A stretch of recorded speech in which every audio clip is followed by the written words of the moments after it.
The Stuff is a 1985 horror cult comedy movie, and it's a movie which, going into it, I had my worries about. I really hoped that I was going to enjoy the film, but at the same time I had major reservations. After all, it is a B movie, and I've seen plenty of movies where the cover art looks awesome, as it definitely does with this film, and they just don't deliver on how awesome that cover art and the premise of the film could be. Happily though, for me personally at least, and for many others who enjoy this film as well, that's not the case with The Stuff. This film really does deliver. In fact, I would say this film is a lot more enjoyable and more impressive in a production and acting point of view than, in my opinion at least, many modern horror films. Now, without spoiling anything major, the plot of The Stuff revolves around a mysterious white substance that finds itself bubbling out of the ground in America, and within a relatively short time, this stuff, which is eventually named The Stuff, becomes more popular even than ice cream. It's a sensation, and that's not necessarily a good thing, because there's something more to this stuff than meets the eye, and the story itself follows primarily a main character played by Michael Moriarty, who is a private investigator who works mainly in corporate espionage and finding out stuff about companies for other companies, etc, etc. And his character in particular was one which I was kind of worried about when he came on the screen, because initially I found him kind of annoying. To be honest, I hadn't seen him in anything before, and I found his really slow method of speaking kind of annoying, and he just seemed to be a bit of an idiot.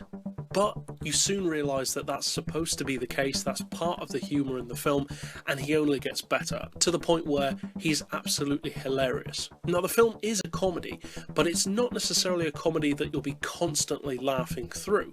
It's a film which takes itself seriously enough to work, but not so much that it loses that charm and the cult status of a cheesy B-movie. Now, cheesy it definitely is in parts, but in the best ways. The comedy in the film as well, even some which wasn't necessarily intentional, is so good. And the special effects, though not used as regularly as you would probably like, are still really cool when they are used.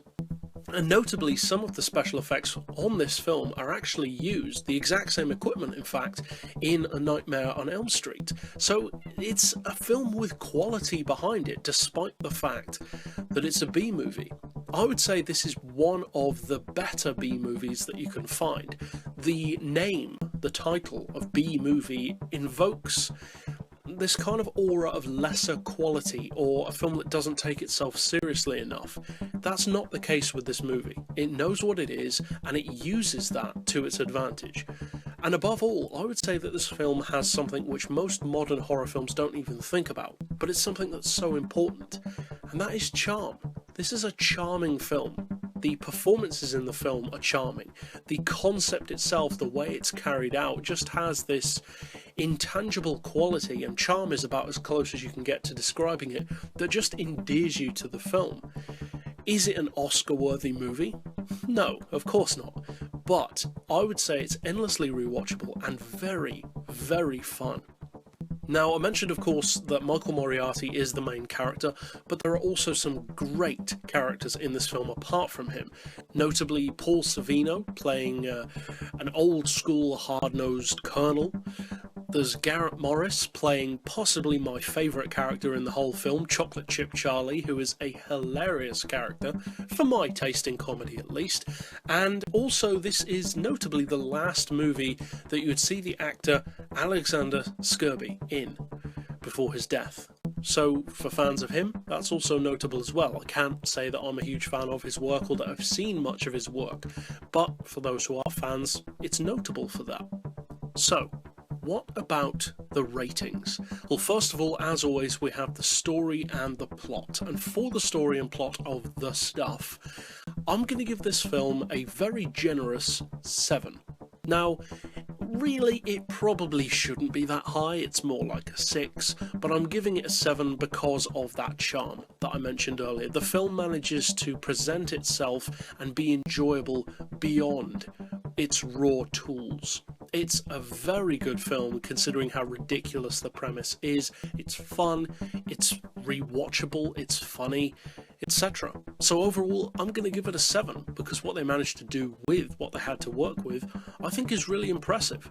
As far as the characters and their motivations, well, I'm going to score the film very highly. 9 out of 10. Because as I said earlier, all of the characters in the film have that charm factor.